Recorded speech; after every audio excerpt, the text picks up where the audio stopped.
We are here at the Travel South Showcase, and I am standing in front of a National Historic Landmark, Little Rock Central High School. This is known all over the world, really, for civil rights and what happened here, specifically back in 1957, and all of the Travel South operators are learning about it. And joining me now is Park Ranger Jodi Morris. Thank you for talking to us, Jodi.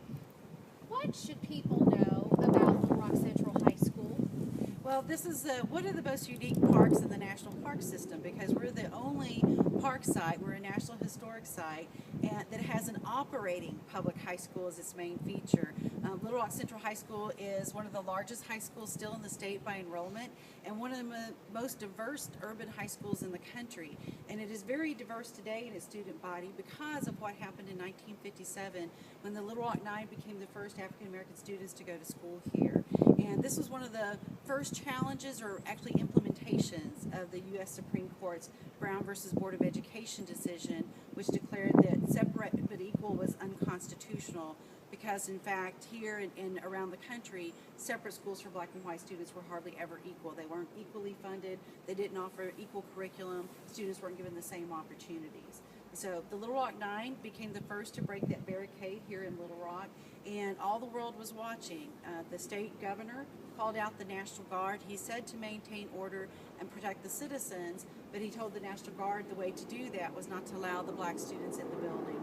And when he did that, he was defying a federal court order and violating those students' constitutional rights. Ultimately, President Dwight Eisenhower called out the United States Army and federalized the Arkansas National Guard, so the governor could no longer give them commands. And they escorted the Little Rock Nine inside and protected them while they were in the building to some degree. The Little Rock Nine did attend the school, 8 of them the entire year.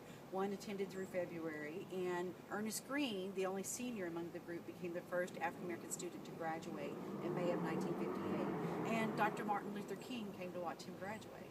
And thank you so much for telling us a little bit more about Little Rock You're Central welcome. High School. And I know all these operators are going to put Little Rock on their agendas and bring tour groups to learn not only about what happened here at Central High School, but about so many other wonderful places that we're going to be visiting right here at Travel South Showcase.